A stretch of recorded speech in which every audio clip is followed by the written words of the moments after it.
Então, a nossa segunda aula desse tópico de endodontia 4, de traumas dentais, é sobre emergências e urgências em endodontia. No nosso consultório, na prática clínica diária de todos nós aqui, grande parte dos pacientes que têm dor, eles têm dor de origem pulpar ou perirradicular. Essa porcentagem chega até 90% dos pacientes que procuram vocês porque estão sentindo alguma dor. Essa dor está sendo causada ou por uma pulpite reversível ou irreversível, ou por algum tipo de problema causado na região perirradicular, uma periodontite apical aguda, nesse caso, tá? Então, grande parte desses problemas, eles requerem a endodontia imediata. Então, emergências em endodontia, ou melhor, emergências nos consultórios, eles requerem tratamento imediato quando existe dor e ou tumefação. Quando existe edema, você não pode deixar ou postergar o atendimento desse paciente, porque senão as condições só podem piorar. A odontologia, diferentemente do que acontece na medicina, a gente não trata a doença com medicamento, né? A gente trata a doença a partir da causa. Então a gente tem que remover a causa do problema, seja ela uma cárie muito grande, causando uma inflamação nesse tecido pulpar, ou uma presença muito grande de bactérias no interior do sistema de canais radiculares. E aí, qual é a diferença entre urgência e emergência em odontologia? E aí, a urgência, na verdade, é quando você tem um problema, um paciente sentindo dor, mas isso não requer uma ação imediata nesse quadro do paciente. Então, é um problema causado, mas ele não é um problema tão grave que requer que você intervenha imediatamente no paciente. E aí, o Walton e Torabinejad, eles realizaram alguns tipos de questionamentos para optar ou fazer com que o profissional se decida a respeito dos sintomas do paciente, se o paciente tem um problema urgente ou um problema de emergência. Então, as perguntas são: esse problema que você tem rompe o teu equilíbrio diário? Te impede de fazer as suas atividades rotineiras? Se o paciente disser que sim, que ele não está conseguindo comer, ele não está conseguindo dormir, aí sim a gente considera um quadro de emergência. Você não vai deixar esse paciente sem dormir 3 dias, 2 dias. Você vai intervir naquele momento para que o paciente volte a ter a sua atividade diária normal, tá? Então, decidir a partir dessa questão de se rompe o equilíbrio das atividades rotineiras é importante. Outra coisa importante é saber se com o medicamento existe alívio dos sintomas. Geralmente nos quadros de urgência, o medicamento é auxiliador. O paciente toma o medicamento, a dor regride, né? Então, mesmo que seja uma inflamação causada por uma necrose, se não é um quadro de urgência, o paciente toma um anti-inflamatório, ele fala que, nossa, esse medicamento, já cansei de escutar o paciente falar assim, nossa, esse medicamento é divino, que eu tomei, eu estava sentindo uma dor tão grande, eu tomei, parei de sentir, parece que não tem mais nada. Então, não era um quadro de urgência. Não era um quadro de emergência, era um quadro de urgência, porque o medicamento foi efetivo para aliviar os sintomas dele. Sendo um quadro de emergência, o paciente tem dores muito intensas que impedem ele de exercer suas atividades rotineiras por 2 a 3 dias, porque depois desse quadro o processo inflamatório ele cessa, diminui um pouco. Então os sintomas do paciente diminuem. Mas a gente não vai deixar o paciente com 2 a 3 dias sentindo dor. Ah não, mas vai melhorar daqui a 2 a 3 dias. A gente vai intervir quando for o caso de uma emergência. Bom, e aí o diagnóstico ele é primeiro subjetivo, né? Você vai perguntar ao paciente o que ele sente, como ele sente, em que momento ele sente, se ele deita, a dor aumenta. Se ele mastiga alguma coisa, ele sente dor quando mastiga. Todas essas informações você vai colher num questionário, com uma conversa com o paciente. Então, nesse ponto inicial, o seu diagnóstico ele é totalmente subjetivo, porque ele recolhe informações sobre o paciente. O paciente é que fala para você o que ele está sentindo. Cada um tem o seu limiar de dor, né? O paciente, não estou sentindo nada. Tem uns pacientes que dizem que não sentem absolutamente nada e tem a boca numa situação assim triste. Tem pacientes que têm uma cárie super pequenininha e estão sentindo dores absurdas. Então é subjetivo por causa disso. Então você tem que ouvir o paciente. O objetivo do diagnóstico é verificar, né? Então você vai olhar para o paciente, essa é uma inspeção feita de maneira visual, e você vai começar a identificar se o paciente tem algum aumento de volume, alguma assimetria facial. Isso aí para você já define também a sua urgência ou sua emergência no quadro de atendimento do paciente. Então, essa paciente estava desenvolvendo um quadro de celulite bastante importante, com edema importante na face, tá? Uma simetria facial muito característica. E você vai, nesse exame objetivo, você vai começar a fazer, além da inspeção visual, você vai fazer também uma inspeção intraoral. Você vai fazer testes de percussão. Se o paciente sente muita dor quando encosta um dente no outro, toma cuidado para não usar muita pressão quando for fazer esse teste. Inicialmente a gente deve começar com uma pressão com o dedo, uma pressão manual, dando pequenos petelecos ou então batendo com o dedo no dente que o paciente se queixa de dor. Se a dor não for tão intensa, você pode até lançar mão de cabos de espelho, mas sem usar muita força. Você tem que lembrar que o paciente está com dor. E verificar também se o dente possui mobilidade. Em alguns casos, existem situações clínicas de periodontites apicais agudas que o paciente fala assim, olha, quando eu encosto o dente no outro, eu sinto ele encostar primeiro. É o famoso dente crescido, né? O meu dente está mais alto, o meu dente está grande.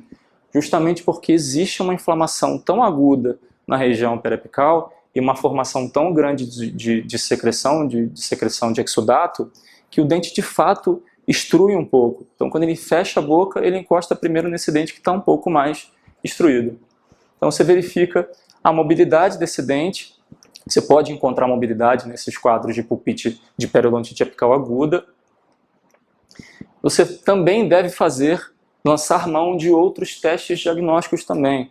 Então verificar a sensibilidade, um teste de sensibilidade com um gás refrigerante, ou então um bloquinho de gelo. Geralmente usa-se o tubete anestésico vazio, você põe um pouco de água e põe para congelar. Tem algumas desvantagens, porque você precisa fazer um isolamento mais efetivo do campo onde você vai testar, porque senão escorre para o dente vizinho, então é uma dificuldade grande.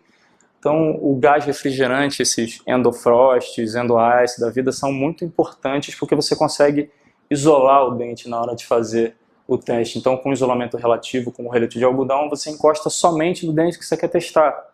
Então, e fazer o teste em dentes vizinhos primeiro é muito importante, porque você tem que ver a resposta fisiológica do paciente primeiro ao teste. Cada pessoa tem o seu limiar de dor, então você tem que ver qual é a resposta do paciente a um dente que você acha que é um dente normal. Somente depois de testar esse dente normal, ou então 2 dentes normais, é que você vai para o dente que o paciente se queixa de dor. Tá? Em alguns casos essa dor é referida, tá? É raro acontecer de você ter dor, um dente causador de dor do lado direito e o paciente dizer que está sentindo dor do lado esquerdo. Mas é muito comum o paciente reclamar de sentir dor num dente superior, quando na verdade o dente inferior é o causador. Tá? Então vocês têm que fazer um teste completo, escutar o paciente, mas nesse momento dos exames objetivos você tem que ser decisivo. Você tem que identificar a situação clínica do paciente de uma maneira geral e tentar saber qual é o dente que está causando dor no paciente. E ter ciência de que essa dor pode estar sendo causada por outros dentes que não aquele que ele diz causar. Já recebi paciente no meu consultório que tinha acessado um dente num dentista, um premolar inferior, e na verdade o causador da dor dela era um canino superior. Ela teve que tratar 2 canais. Então um já estava acessado porque o dentista acessou o dente errado, e o outro ela tinha que tratar porque de fato ele precisava ser tratado. Uma pulpite irreversível. Outro ponto importante no nosso meio de diagnóstico é a utilização de uma sonda exploradora, melhor, de uma sonda milimetrada, uma sonda periodontal milimetrada. Existem casos em que o paciente se queixa de muita dor e existe somente um ponto onde a sonda entra, onde existe profundidade de sondagem. Esses casos em que existe somente uma falha óssea são muito característicos de fraturas verticais. Então você tem que saber se você indica a endodontia desse dente ou se você já indica a extração dele, caso exista uma fratura. Então a sonda milimetrada é super importante no seu meio diagnóstico. Além disso, você deve também lançar mãos de exames complementares, tá? Se for o caso da presença de fístulas, você deve rastrear essas fístulas, inserindo no trajeto da fístula um conezinho de gutta-percha, para verificar de onde vem essa lesão. Se a gente fizesse uma radiografia simplesmente sem a presença de um cone aqui, a gente teria dúvida se o problema está sendo causado por esse dente aqui, que também tem um espessamento do ligamento, ou se pelo primeiro molar, ou o segundo molar no caso, né? Não, é o primeiro molar. O paciente tem ausência do segundo pré. Então, a gente tem que usar do rastreamento de fístulas para verificar de onde vem o problema. Talvez esse dente seja até indicado para tratar, não nesse momento. Não é o causador do problema dele nesse momento. Exames complementares são importantes também para identificar dentes que têm lesões, né? Não tem fístula, mas tem lesões. O paciente se queixa de dor, quando eu encosto nesse dente aqui dói. E aí, qual é o dente, cara? Um dente está com o canal tratado com cone de prata extravasado ali na raiz mesial e na raiz distal. Qual é o dente? É difícil, né? O exame complementar não é somente... ele somente por si só, ele por si só não é suficiente para a gente fechar o diagnóstico. Nesse caso aqui, a dor do paciente era nesse premolar aqui. Pelo teste de percussão, a gente consegue identificar qual é a causa do problema. E aí, a gente tem que ficar muito atento a que tipo de fibra está sendo sensibilizada. Porque cada fibra tem o seu tipo de resposta para o paciente e você vai decidir se vai tratar ou não a endodontia desse dente a partir dos estímulos que o paciente refere para você. Essas fibras são fibras do gânglio trigeminal, tá? E são de dois tipos basicamente. Tem a fibra do tipo A delta, que são as fibras nervosas mais periféricas, aquelas que ficam exatamente na periferia da polpa, tá? São as fibras que morrem mais rapidamente em casos de agressão ou de inflamação ao tecido pulpar. Algumas dessas terminações nervosas da fibra A delta chegam inclusive a adentrar em túbulos dentinários, o que é resposta muito característica da hipersensibilidade. Você tem uma exposição de dentina por conta de uma retração gengival e o paciente sente dor. Ele sente dor justamente porque existe uma movimentação do líquido do túbulo dentinário e essas fibras do tipo A delta são pressionadas quando essa movimentação acontece. Então, saber qual é o tipo de fibra que está sendo sensibilizada é importante para a sua decisão.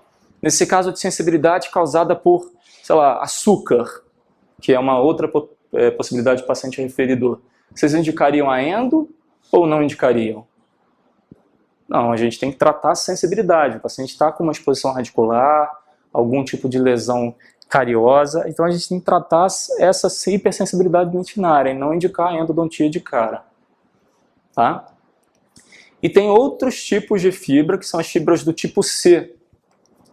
Essas são as fibras que morrem por último, tá? Elas não estão localizadas na periferia da polpa. Elas não têm contato, basicamente, com a dentina pulpar. Elas estão localizadas no centro da polpa. São fibras mais calibrosas, são fibras amielínicas. As fibras do tipo A delta são fibras mielinizadas, que têm uma resposta dolorosa mais rápida. As fibras do tipo C são amielínicas. E elas são aquelas que morrem mais lentamente. Elas sobrevivem à ausência de oxigênio por mais tempo. Então, se o paciente chega para você e fala assim, olha, eu como um negócio muito quente ou muito gelado, ou quente e gelado, eu sinto uma dor muito intensa e essa dor só passa depois de 1 minuto. Se existissem fibras A delta ainda vitais nessa polpa do paciente, com certeza que essa dor seria mais rápida, ela teria uma duração menor. Mas não, as fibras do tipo C são as responsáveis por esse tipo de dor. Então a dor é mais demorada. Você, nesse caso, não tem como não tratar o canal do paciente.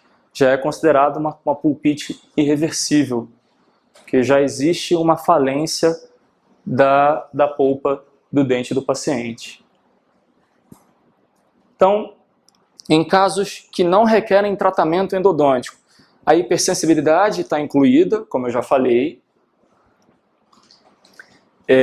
O tratamento vai depender muito do que está acontecendo, se o paciente tem uma exposição radicular, se de repente indicar que o paciente faça utilização de dentifrícios fluoretados para sensibilidade, né, ou então fazer restaurações classe 5 para evitar que o paciente continue a sentir essa sensibilidade, porque se nada for feito também, o paciente pode evoluir para uma necrose, para uma pulpite irreversível. A polpa pode entrar em estresse e acabar evoluindo para uma pulpite irreversível. Então, algum tipo de tratamento deve ser feito para o paciente.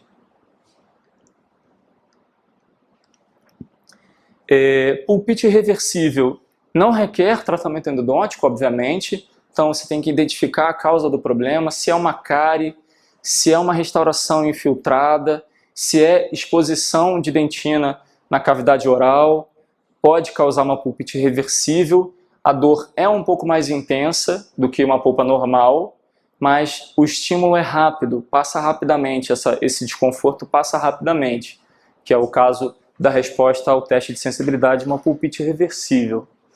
O tratamento é remoção do tecido cariado e confecção de uma nova restauração, remoção da restauração infiltrada, selamento de dentina, enfim, tudo que possa ser feito para resolver esse problema de inflamação reversível que o paciente apresenta.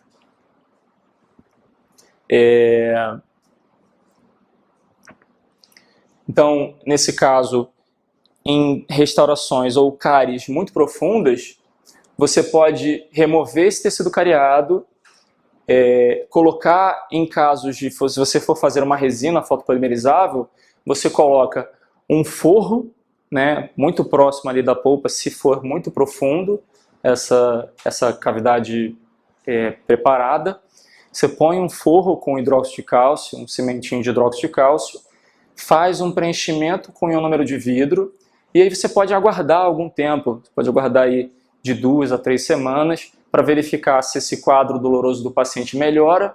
Se for melhorar, se melhorar esse quadro doloroso, você abaixa um pouco esse ionômero de vidro, o ionômero serve como forro, e aí você faz a restauração de resina por cima. Se for metal, se você fazer alguma restauração metálica, uma amálgama, hoje em dia quase ninguém faz, né? Então a gente vai acabar caindo na resina. Mas se for metal, você coloca um cimento de OZE, né, que tem eugenon em sua composição e pode ajudar aí a diminuir o processo inflamatório do paciente pela presença do eugenon. E aí, nos casos de pulpite irreversível, o que a gente faz? Não tem como não tratar o canal, tá? Tem que obrigatoriamente tratar o canal em casos de pulpite irreversível. Então, você vai no seu consultório, quando receber um paciente com dores muito intensas, além de fazer todo esse questionamento a respeito de ser urgente ou de ser de emergência, você tem que dosar o seu tempo. Então, o teu tratamento vai depender do tempo disponível que você tem para atender o paciente nessa urgência. Com o tempo disponível, você vai instrumentar e você pode até obturar o canal do paciente, se não houver, obviamente, exudato. Não vai ter exudato, na verdade, né, porque é um dente vivo. Então você pode instrumentar e obturar. Só que em alguns casos existe exudato também. Então, vocês têm que verificar isso na hora da instrumentação, porque o paciente pode até apresentar fibras do tipo C vivas dentro do canal e responsivas. Mas o dente já tem necrose em toda a sua extensão. Em alguns casos, o paciente até apresenta periodontite apical aguda. Então, ele tem vitalidade, mas ele tem também algum problema causado por infecção de bactérias ali. O organismo é muito louco, né? Então tudo pode acontecer. Então você pode instrumentar e obturar na grande maioria dos casos, e se não tiver tempo suficiente, né, você coloca uma pasta de hidróxido de cálcio, HPG, ou algum tipo de manipulação com veículo inerte. Sem tempo, você vai fazer a pulpectomia e a colocação do corticosteroide, tá? O otosporin, enfim, outros tipos de formulação. E além disso, você vai prescrever também anti-inflamatórios do tipo esteroidais, do tipo não esteroidais, e pode ser também a prescrição de paracetamol, caso o paciente apresente a alergia aos anti-inflamatórios não esteroidais. Então, requerem tratamento endodôntico também a dor de origem perirradicular. Então, o paciente apresenta infecção do sistema de canais radiculares, morte pulpar, necrose pulpar, e já infiltrado bacteriano que gera essa inflamação no tecido perirradicular. É a famosa sensação do dente crescido. Então você tem que acessar o dente e fazer uma desinfecção de todo o sistema de canais radiculares. Isso acontece justamente porque já existe infiltrado bacteriano no interior do canal, e essas bactérias interagem com os tecidos do ligamento periodontal. Os seus subprodutos geram inflamação e dor ao paciente.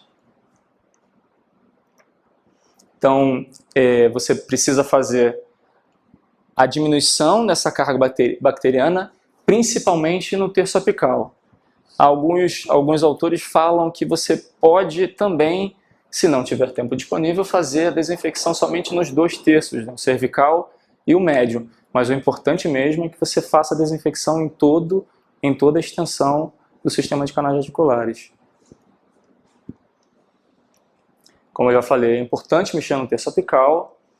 Além disso, ao atender o seu paciente, você deve usar uma solução anestésica, um sal anestésico com longa duração, para permitir que esse paciente tenha um pós-operatório mais tranquilo. Ele já está sentindo dor provavelmente há algum tempo, né? Então é bom você dar um conforto para o paciente mesmo depois do procedimento cirúrgico ter sido realizado. E no pós-operatório deve ser prescrita analgesia, com analgésicos, e também a prescrição de usos de anti-inflamatórios. Na minha clínica diária eu gosto muito da nimesulida, mas pode ser o ibuprofeno ou qualquer outro tipo de anti-inflamatório. Necrose pulpar com periodontite apical do tipo aguda. O paciente, de novo, com sensação de dente crescido. Incomoda muito o paciente nesses casos. E você faz a radiografia, na maior parte das vezes você não encontra nada na radiografia. Em alguns pacientes que não tem nem cárie. O paciente está com uma fratura, por exemplo. Trincas causadas por bruxismo. O paciente, de repente, nem restauração tem, nunca teve restauração, ele pode apresentar esse quadro de dentes crescidos por conta dessa presença dessa trinca em invasão bacteriana. Então ele apresenta dor intensa ao mastigar e dor à percussão. Tomem cuidado quando vocês forem fazer o exame clínico, o exame objetivo nesse dente, para não fazer o paciente sentir muita dor. E, como eu já falei, o raio-x pode ou não aparentar espessamento do ligamento periodontal.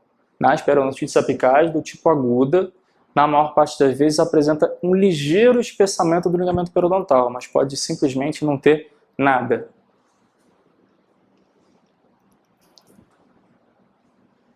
Então, o tratamento consiste em sanear completamente o sistema de canais radiculares. Vocês precisam remover as bactérias do terço apical, incluindo, tá? E ele deve ser, preferencialmente, progressivo até o comprimento de trabalho, dos instrumentos de maior calibre para aqueles de menor calibre. Então, a primeira opção de medicamento entre sessões, porque na maior parte das vezes pode existir secreção nesses quadros de pulpite apical, periodontite apical aguda. Você deve fazer a inserção de um hidróxido de cálcio, o HPG, por exemplo, selamento, e é importante também fazer o alívio oclusal, que esse dente continua crescido. O processo inflamatório vai reduzir ao longo dos dias, mas ele pode continuar sentindo dor nesse dente porque ele vai continuar pressionando esse dente quando for fazer máxima intercuspidação. A segunda opção, não existindo a possibilidade de você fazer a instrumentação de 100% do sistema de canais radiculares, é deixar o hipoclorito de sódio no terço apical e pegar uma bolinha de algodão, como eu já falei na aula anterior, e colocar essa bolinha de algodão embebida em hipoclorito de sódio na embocadura do canal e também aliviar o dente, tirando ele de oclusão. Se por acaso você optar por esse tipo de alternativa de colocar o hipoclorito de sódio, você deve terminar a instrumentação do sistema de canais radiculares em no máximo 7 dias, porque depois desse período o hipoclorito de sódio já não tem ação mais nenhuma, tá? Então façam isso, mas em 7 dias, pelo menos dentro de 7 dias, terminem a instrumentação total do dente do paciente. Prescrição de anti-inflamatórios e analgésicos é importante nesses casos. Agora, em urgência e emergência, o abscesso periodontal, o abscesso perirradicular agudo pode ser bastante desconfortável para o paciente, né? E é uma coisa difícil. Em alguns casos ele pode mimetizar um abscesso periodontal, assim como tem muita gente que fala que o abscesso periodontal é um abscesso perirradicular, mas na verdade isso é erro de diagnóstico.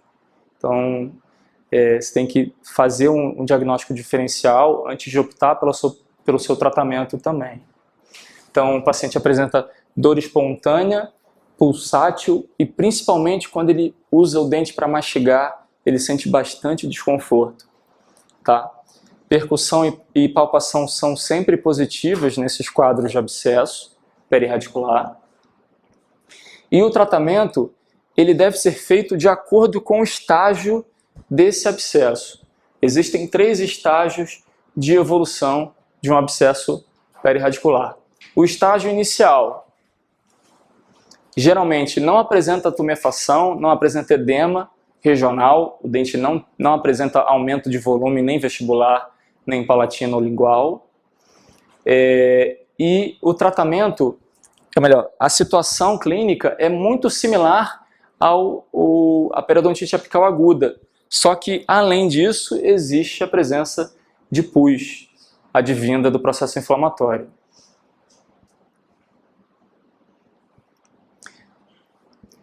O tratamento é semelhante também à periodontite apical do tipo aguda. Você deve fazer a desinfecção de 100% do sistema de canais radiculares. E, nesse caso, como existe a presença de pus também, é interessante você deixar o dente aberto durante algum tempo, enquanto ele estiver no seu consultório, enquanto ele estiver na sua cadeira, de 15 a 30 minutos, para que exista a drenagem via canal desse pus.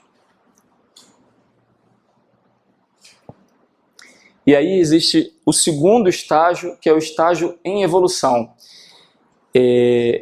Eu acho que esse é o estágio de evolução pior para o paciente. É o estágio que causa mais dor para o paciente, porque a lesão ainda está ali intraóssea, então o paciente sente muita dor porque existe uma produção de secreção muito grande e o organismo está tentando de alguma forma criar um espaço para que aquele pus em excesso seja removido dali. Tá? Então esse estágio é um estágio muito desconfortável para o paciente. E aí já existe tumefação, o paciente já apresenta aumento de volume, mas ela não é flutuante. Então, se você quiser fazer uma drenagem, você não vai conseguir drenar pus desse acesso que você fará. Na maior parte das vezes, só vai sair sangue quando você fizer o acesso para drenagem. Mas só de fazer esse acesso já é reconfortante para o paciente. O paciente já tem um alívio dos sintomas porque o excesso de sangue acaba saindo e diminuindo a pressão que ele está sentindo. Tá? Então, essa dor é muito intensa quando essa tumefação se localiza no espaço subperiosteal, porque esse espaço é extremamente nervado. Então, o paciente se queixa de muito desconforto. O tratamento é semelhante ao estágio inicial, tá? Você deve acessar o dente, fazer a instrumentação de todo o sistema de canais radiculares. Quando existir essa tumefação intraoral, você deve fazer, mesmo sem flutuação, você deve fazer um acesso cirúrgico para que o sangue do processo inflamatório saia junto com mediadores químicos e diminuam os sintomas dos pacientes. Se houver um aumento de volume, um edema extraoral, a gente não deve fazer nenhum tipo de drenagem, tá? Deve indicar, nesses casos, bochechos com água morna para fazer com que essa drenagem ocorra de maneira mais rápida, no caso de ser extraoral, né? E também a compressas frias, na verdade, extraoral. Então, isso visa a esterilização dessa tumefação, né? E geralmente isso acontece em torno de 12 a 36 horas depois que o paciente chega até você e você faz essas indicações. Então, Siqueira fala que se você chegar no comprimento de trabalho do dente do paciente com o instrumento 25 e mesmo assim, nos estágios em evolução, não houver drenagem de nenhum tipo de secreção purulenta, você deve colocar uma pasta de hidróxido de cálcio, uma pasta HPG no interior desse sistema de canais radiculares.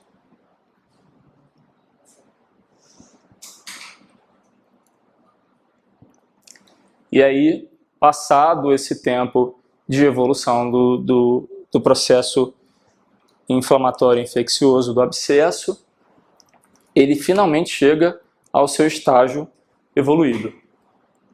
Aí sim, nesse caso já existe tumefação com flutuação. Então, o tratamento primordial deve ser a incisão, mais a drenagem intraoral ou extraoral. Se houver tumefação extraoral, você deve também fazer a incisão para permitir a drenagem dessa coleção purulenta. E não basta somente fazer a incisão. O ideal é que você coloque um dreno preso à mucosa do paciente ou então à pele do paciente para fazer com que esse trajeto de drenagem continue livre por determinado período de tempo. Então, um dreno extraoral é bem bonito, né? Só que não. Eu não quis colocar as imagens com o pus drenando, né? Porque são mais bonitas ainda. Mas, se você pegar na internet, você tem uma série de imagens com coleção purulenta importante, sangramento, enfim.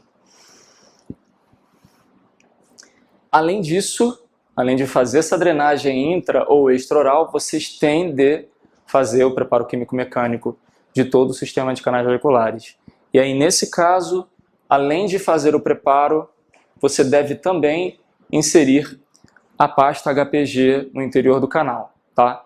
nem sempre existe drenagem, né? Porque o excesso de coleção purulenta já está extraósseo, né? Então já passou para o tecido mucoso, pode ser que não exista nenhum tipo de drenagem via canal. Além disso, vocês devem prescrever analgésicos e anti-inflamatórios. Importante. Muito se fala sobre, mas aí, nesses casos assim, é bom deixar o dente aberto. O que vocês acham disso? Vocês acham que é interessante deixar o dente aberto? Que pode existir algum tipo de drenagem via canal? É importante? O que vocês acham? Exatamente. Isso é totalmente contraindicado. Até hoje, a gente encontra gente indicando deixar o dente aberto. Mas eu deixei o dente aberto porque estava lá, etc e tal, o paciente estava sentindo dor. Não façam isso, isso é totalmente contraindicado. Se você deixa o dente aberto, você está só alimentando cada vez mais o problema, né? Então, para você fazer a desinfecção desse sistema de canais radiculares com uma flora bacteriana muito mais diversificada, você vai ter muito mais dificuldade. Só quem sai prejudicado com isso é o próprio paciente.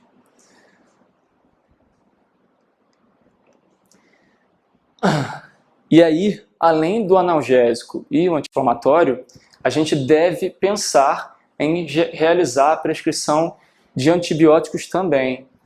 Quando é que a gente indica esses antibióticos? Quando o edema é generalizado, quando existe um quadro de infecção mais grave, que é a celulite, o paciente pode apresentar febre em algumas situações de abscesso, então é importante fazer a indicação de antibióticos sim.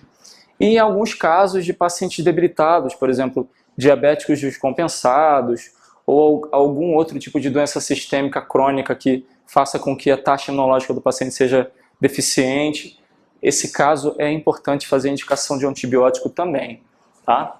E em pacientes que já possuem risco de desenvolver algum tipo de infecção cardíaca, né? Endocardite bacterianas, é sugerido a utilização de antibióticos. A gente tem que parar de prescrever antibióticos o tempo inteiro para paciente. Eu tenho algumas pessoas que falam assim, não, mas eu sempre indico. Pessoas que estão no meio universitário falam assim, não, eu sempre indico um antibiótico. Meu paciente que ele pode sentir. Não é ele pode sentir. Ele vai indicar um antibiótico quando existir necessidade para indicar um antibiótico. Porque senão a gente só está criando cada vez mais uma população resistente a antibióticos e bactérias mais resistentes a antibióticos. A gente é que se dá mal nessa história toda. Tá? Então, indiquem um antibiótico somente quando for realmente necessário. As penicilinas são os medicamentos, os antibióticos de primeira escolha para nesses casos de abscessos em estágio evoluído, tá? Quando for necessário a indicação do antibiótico. Se o paciente possuir alergia a antibióticos penicilínicos, a gente deve fazer a prescrição de clindamicina ou azitromicina, tá? Para pacientes alérgicos a penicilinas.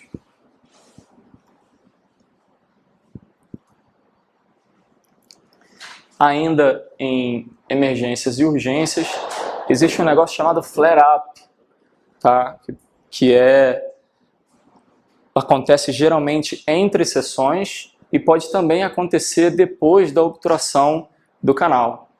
Tá? O paciente pode apresentar edema, tá? Tem características bastante similares ao abscesso agudo ou uma periodontite apical aguda. E as causas são, em casos entre sessões, né? A maior parte das vezes, extrusão de raspas de dentina contaminadas ou de micro-organismos contaminados para o espaço extradentário, extraradicular, uma diminuição na oxirredução dos micro-organismos anaeróbicos facultativos. Então, a própria entrada de oxigênio, quando você faz um acesso num dente que tem anaeróbicos facultativos, né, no seu interior, pode fazer com que esses micro-organismos ganhem potência e gerem no paciente um flare-up. Além disso, quando você desorganiza a microbiota, quando você está fazendo um tratamento endodôntico, você pode acabar selecionando bactérias ou microbiotas mais resistentes e elas aumentam em quantidade entre as sessões, o que faz com que o paciente possa apresentar um flare-up. Além disso, se você faz, infelizmente tem muita gente que faz isso, tratamentos endodônticos sem isolamento absoluto, você está jogando bactérias novas lá para dentro, então você acaba introduzindo novos micro-organismos no interior do sistema de canais radiculares. Bom, o tratamento de flare-ups em casos de periodontite apical aguda secundária entre sessões, o paciente apresentava uma periodontite apical aguda primária, então você fez lá o tratamento, não conseguiu terminar ou não tinha indicação para terminar em sessão única, você fez você decidiu fazer a obturação numa outra sequência, numa outra consulta. Então, nesse caso, o tratamento consiste em abrir o dente novamente, irrigar o dente, reinstrumentar todo esse dente e realizar patência para diminuir a carga bacteriana no interior desse canal e inserir um medicamento, uma pasta HPG. Além disso, analgésico e anti-inflamatório também são indicados. Em flare-ups de abscessos perirradiculares agudos secundários, a gente deve fazer o mesmo tratamento do abscesso, né, do abscesso primário, fazer uma boa desinfecção, instrumentação do sistema de canais radiculares, inserção de pasta HPG e também analgesia e anti-inflamatória.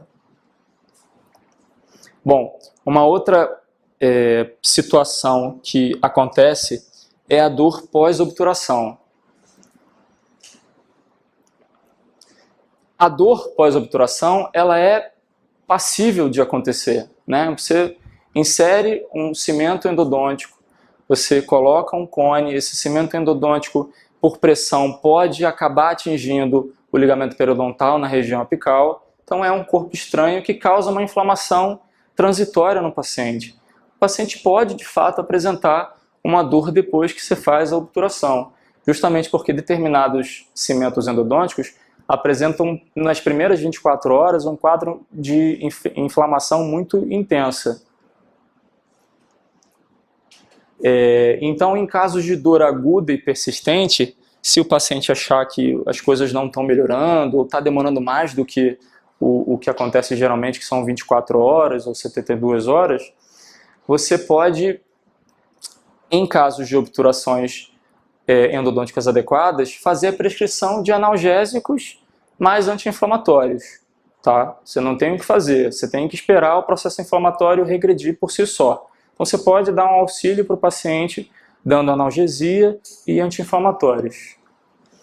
Se a obturação está inadequada, então você deve sim fazer o retratamento, remover essa obturação, porque toda obturação inadequada, ou grande parte dessa obturação inadequada, ela só está inadequada porque a instrumentação foi feita de maneira inadequada. Então você deve partir do pressuposto de que a instrumentação não foi feita de maneira correta e você deve sanear este canal corretamente para que o paciente tenha regressão no quadro dessa dor pós-obturação.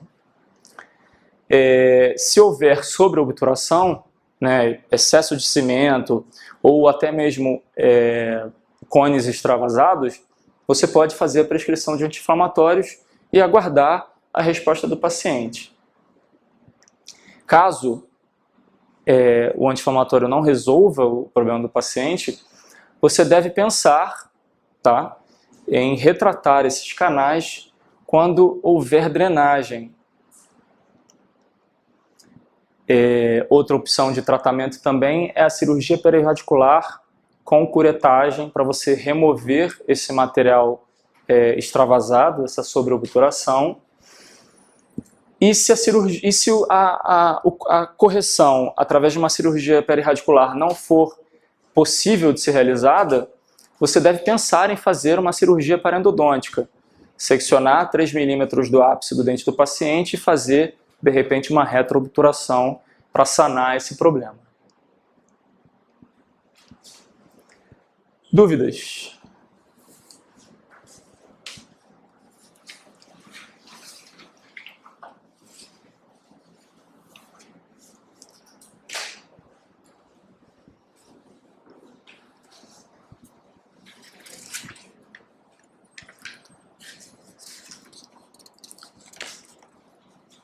Bom, e como é que caem esses assuntos, geralmente em provas de concurso? Você lê para mim a sexta questão? Seu nome, desculpa. Leilane. Paciente do sexo masculino procura serviço de odontologia com dor intensa, contínua e persistente no lado esquerdo da face, sendo intensificada pelo frio e continuando após a remoção do estímulo. Ao exame radiográfico foi constatada lesão cariosa proximal extensa no elemento 26. O diagnóstico e tratamento deste caso clínico são pulpite reversível, remoção de cárie e restauração infectiva, necrose pulpar, tratamento endodôntico, abscesso periodontal, raspagem subgengival, pulpite reversível, tratamento endodôntico. Fácil, né? O que vocês acham? O paciente apresenta... vou voltar aqui, ó. O paciente apresenta dor intensa, contínua e persistente. Não importa o lado, né? Isso na questão tá sendo colocado aí só para detalhar e confundir a cabeça de vocês. Dor intensa, contínua e persistente. E ela é intensificada pelo frio e continua após a remoção do estímulo. Isso é que vocês têm que se atentar na questão.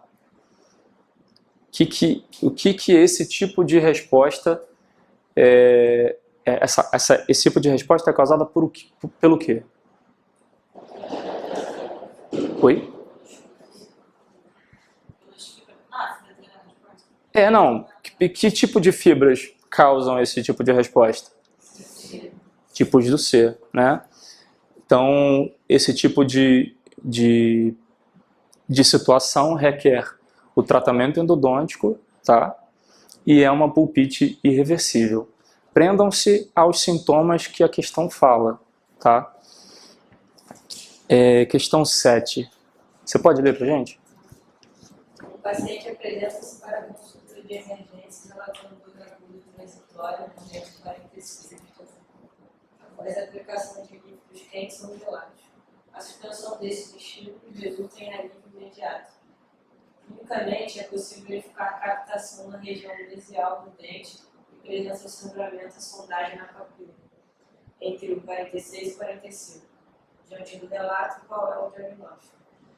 Classificação pulpar, necrose pulpar, periodontite apical sintomática, pulpite reversível, pulpite irreversível. Tá, vamos lá. Calcificação pulpar não tem menor questão para ser, né? Puseram aí porque estava faltando opção. Necrose pulpar não é, porque o paciente apresenta sintoma quando ingere líquidos quentes ou gelados. Periodontite apical sintomática. Aqui fala alguma coisa que quando ele morde ele sente dor? Na questão não fala isso, né? Então não pode ser por periodontite apical. Além disso, o dente tem vitalidade, né? Pulpite irreversível também não é, porque a resposta é transitória, dor aguda, transitória. O paciente não fica com incômodo durante muito tempo. Então a resposta certa é pulpite reversível. Você, por favor, qual é o seu nome? Luísa. Paciente adulto chega à UBS, Unidade Básica de Saúde, para atendimento odontológico de emergência, apresentando dor no elemento 16. Na anamnese, refere dor aguda e espontânea de forma intensa e pulsátil, que piora à noite. Ao exame clínico, constatou-se no 16 restauração com amálgama extensa, antiga, com fratura na porção distal, apresentando sinais de sensibilidade positiva ao teste frio. Radiograficamente, aspecto normal, com lâmina pura e intacta.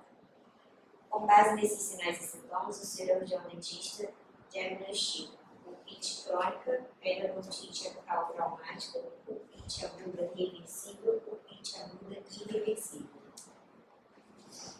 E aí? Pulpite crônica. O que vocês acham? O paciente apresenta dor, né? De forma intensa.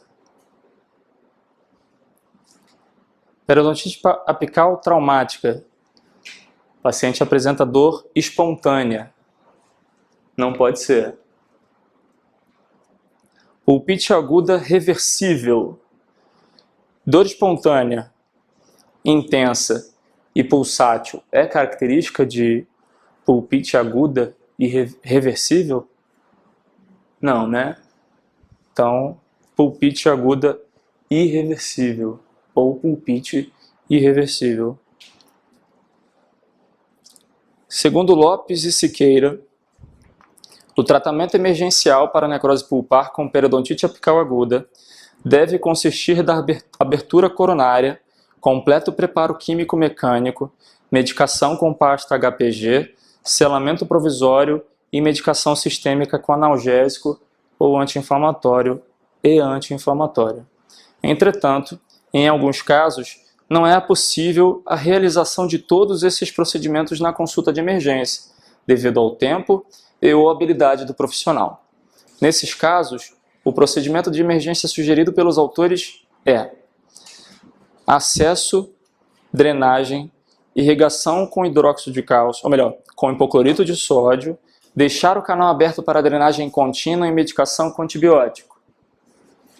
Não, né? Deixar o dente aberto, nunca. Deixe o dente aberto enquanto o paciente estiver com você. Em casos de abscesso periodontal, tudo bem. Em casos de abscesso periodontal em estágio inicial, tá? Abscesso periapical, perdão, em estágio inicial. Se não tiver, nesses casos, por favor, sempre fechem o dente. B. Acesso, preparo químico-mecânico dos terços cervical e médio. Ok. Irrigação com hipoclorito de sódio. Medicação intracanal com tricresol. Selamento coronário provisório. E prescrição de analgésicos e anti-inflamatórios. E aí? Medicação intracanal com tricresol. Não, né? Acesso, preparo químico-mecânico dos terços cervical e médio, irrigação com hipoclorito, medicação intracanal com hidróxido de cálcio, selamento coronário provisório e prescrição de analgésico e anti-inflamatório. O que está errado nessa sentença aí? Exatamente. Exatamente, incluindo o apical. Somente quando você fizer o apical também é que você pode inserir o hidróxido de cálcio. Então a gente fica com a letra D. Acesso, preparo químico-mecânico dos terços cervical e médio, irrigação com hipoclorito de sódio, colocação de bolinha de algodão embebida em hipoclorito de sódio na câmara pulpar, selamento provisório e prescrição de analgésico anti-inflamatório. Ok, tá? Exatamente isso. Tá? Não vamos colocar otosporin porque o dente tem necrose. Chega ao consultório um moço de 20 anos, relatando febre, mal-estar e com dor excruciante no elemento 46. A gente está na página 8. Tá?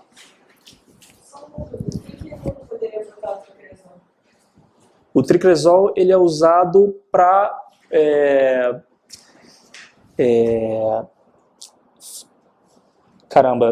usado em pulpotomias em pacientes crianças, né, em pacientes pediátricos. Então ele é usado para fazer a fixação do tecido pulpar. Então, você permite que depois disso feito, o tecido pulpar radicular seja mantido vital ainda, entendeu? Tricresol... Não tem essa diferença de tricresol ser para... o tricresol formalina, né? E formucresol ser para criança. Assim... Pelo menos na minha escola, acho que é assim. Formucresol era para criança e tricresol seria já para risogenese completa. Tá. Eu não sei, porque eu também fiquei na dúvida. Na época da faculdade, eles tinham necrosado por causa Usava do tricresol, Pois é, então assim, mais para criança. o que eu falei de medicação? Não sei se você estava aqui nesse horário. Eu falei que a questão fala sobre Lopes e Siqueira, né? Então a gente tem que se atentar ao que fala Lopes e Siqueira no livro dele também, né? Endodontia em técnica. Então, o tricresol, ele é carcinogênico e mutagênico. Siqueira e Lopes não indicam tricresol como medicação intracanal. Tá? Então, seguindo o enunciado da questão, ele fala logo ali no primeiro, segundo Lopes e Siqueira. Então, a gente tem que estar atento também ao autor que fala a questão. Lopes e Siqueira não recomendam a utilização do tricresol. Tá? Eles recomendam a utilização do hidróxido de cálcio. Dúvidas? Ainda? Chega ao consultório um moço de 20 anos, relatando febre, mal-estar, com dor excruciante do elemento 46. Clinicamente, não há tumefação, e os testes de percussão e palpação deram positivos. Radiograficamente, não há espaço do ligamento periodontal. O provável diagnóstico é de... E aí? Periodontite apical crônica? Não, né? Periodontite apical crônica já apresenta aumento de volume ou espessamento do ligamento periodontal. Geralmente um espessamento visível radiograficamente, a radiolucidez apical, né? Hipersensibilidade dentinária? Não, né? Por que não? Esse diagnóstico provável de paciente com febre, mal-estar, processo infeccioso. Então não pode ser um dente vital. Pulpite irreversível, a mesma coisa. Pulpite irreversível tem polpa ainda vital. Não viável, mas ainda vital. Então, radiograficamente não apresenta aumento do espaço periodontal, a gente conclui que a resposta correta é o abscesso perirradicular agudo em estágio inicial.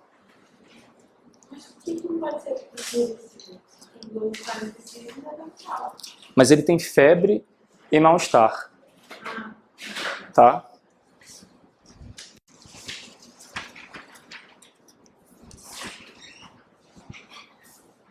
Febre e mal-estar é causado por um processo infeccioso. Entendeu?